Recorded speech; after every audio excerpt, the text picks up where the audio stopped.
Kita sering menjumpai aplikasi atau software bajakan, mulai dari toko-toko CD, situs di internet, atau bahkan dalam perangkat yang sering kita gunakan. Apakah dari kita sering bertanya, adakah hukum atau undang-undang yang melindungi aplikasi atau software yang telah dibajak? Mari kita bahas di video kali ini.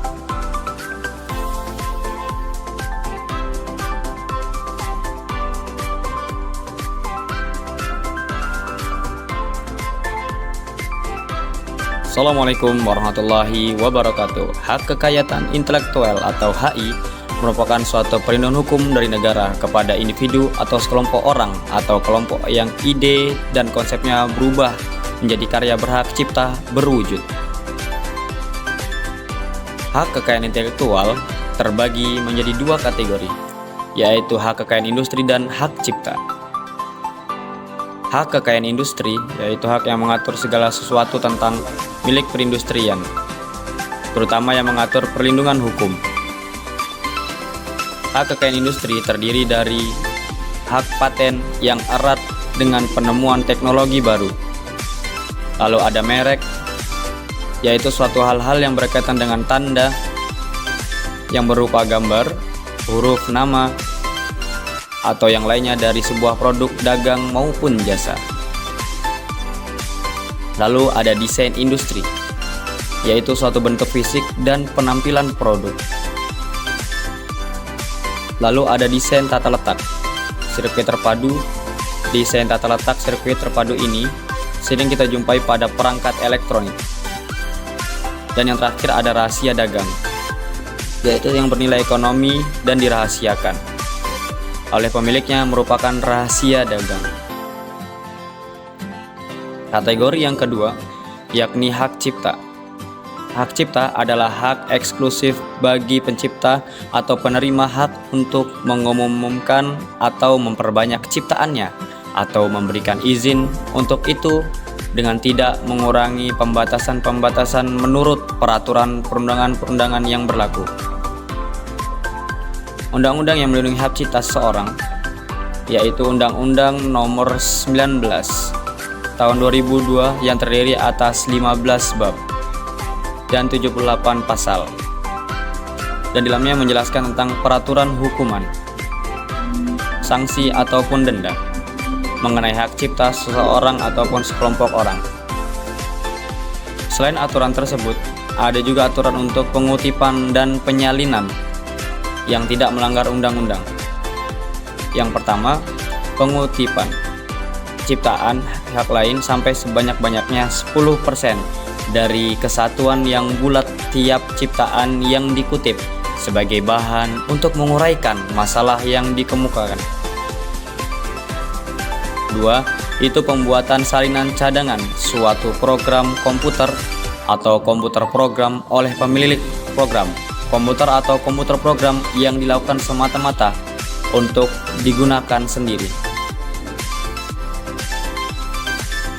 Nah, di sini teknologi informasi masuk ke dalam kategori hak cipta. Teknologi informasi. Teknologi informasi adalah berbagai macam hal dan kemampuan yang digunakan dalam pembentukan, penyimpanan, dan penyebaran informasi. Dengan kata lain, teknologi informasi adalah hasil rekayasa manusia terhadap proses penyampaian informasi yang dari pengirim ke penerima, sehingga informasi lebih cepat, lebih luas, dan lebih lama penyimpanannya. Tujuan teknologi informasi yaitu terdapat 1. Untuk memecahkan masalah, 2. Untuk membuat kreativitas, 3. Untuk meningkatkan efektivitas dan efisiensi dalam melakukan pekerjaan.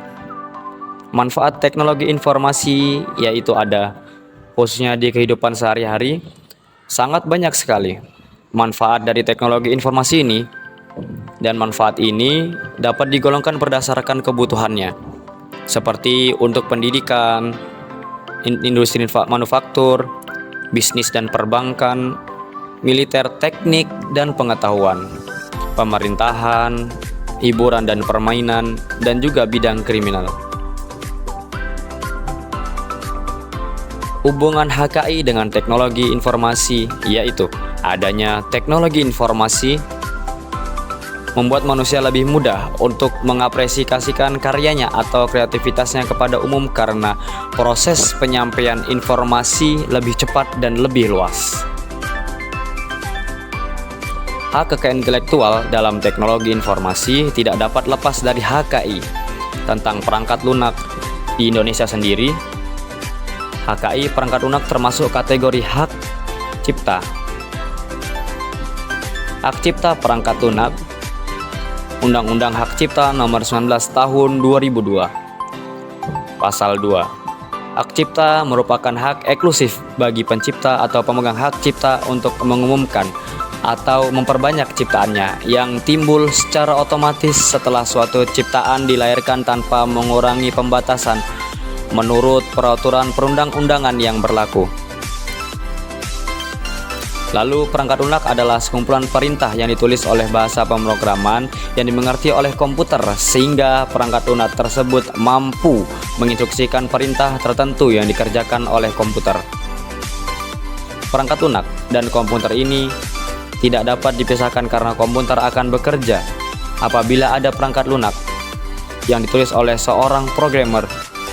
Menciptakan perangkat lunak bukan merupakan pekerjaan yang mudah karena banyak sekali aturan-aturan dan kemampuan intelektual yang dibutuhkan dari analis sistem dan pemrograman. Oleh karena itulah, dengan berlakunya Undang-Undang Hak Cipta, hasil kerja seorang analis sistem dan pemrograman dapat dilindungi. Berdasarkan ketentuan penggunaannya, perangkat lunak dapat dibagi menjadi 8 kategori, yakni 1. Perangkat lunak komersial. 2. Merupakan perangkat lunak yang dikembangkan untuk kemudian komersil atau memperoleh keuntungan. Sebagian besar perangkat lunak komersil merupakan perangkat lunak berpemilik. Apabila Anda menggunakan perangkat jenis tersebut, Anda harus membayar lisensi. 2. Perangkat lunak buat pemilik adalah perangkat lunak yang tidak bebas ataupun semi bebas. Anda dapat menggunakan, mengedarkan, dan memodifikasi perangkat kategori tersebut apabila mendapat izin dari pemiliknya. 3. Perangkat lunak semi bebas yang merupakan kategori perangkat lunak yang dapat digunakan salin dan modifikasi untuk keperluan tertentu. Keperluan tertentu misalnya untuk pendidikan. Untuk kepentingan yang lain belum tentu diizinkan. 4. Public domain merupakan kategori perangkat lunak tanpa hak cipta. Tanpa hak cipta bukan berarti tidak ada yang menciptakan. Contoh, tanpa hak cipta adalah apabila suatu perangkat lunak telah habis waktu hak ciptanya atau kadaluarsa. 5. Freeware. Secara umum, sifat perangkat lunak freeware dapat didistribusikan dengan bebas tapi tanpa pemodifikasian. 6. Shareware dapat didiskusikan secara bebas. Akan tetapi apabila digunakan secara terus-menerus, penggunaan harus mendapat lisensi atau membayar. 7. General Public Lisensi atau GPL merupakan ketentuan perindustribusian tertentu untuk melakukan copyleft atau kebalikan copyright. GPL memberi hak kepada orang lain untuk menggunakan sebuah keciptaan dengan syarat jika modifikasi membuat turunannya harus mempunyai lisensi yang sama. 8. Open source atau sumber terbuka adalah sumber perangkat lunak yang kode sumbernya source code dapat diketahui orang lain. Sebenarnya open source merupakan nama dagang untuk free software. Contoh kasus pelanggaran HKI dalam teknologi informasi. 1. Aparat dari Markas Besar Kepolisian Republik Indonesia menindak 2. Perusahaan di Jakarta yang menggunakan software AutoCAD bajakan. 2. Maki Ungu dilaporkan ke Polda Metro Jaya atas kasus pelanggaran hak cipta oleh Febrian Gineng Arti, Dino Vokalis Grup Rasio. 3. Kasus Prayoga yang karya desain grafisnya digunakan seseorang dalam blog sebuah website diakui sebagai ciptaan dari seorang warga negara India yang beridentitas Brahmana.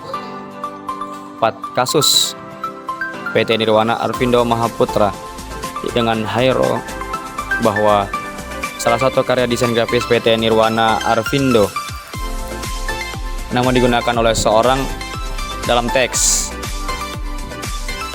di suatu website dan diakui sebagai ciptaan dari seorang berkembang bangsaan Thailand yang beridentitas Hero.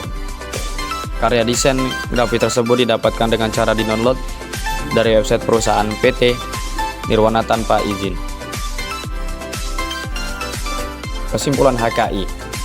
HKI sangat berhubungan erat dengan teknologi informasi terutama pada perangkat lunaknya.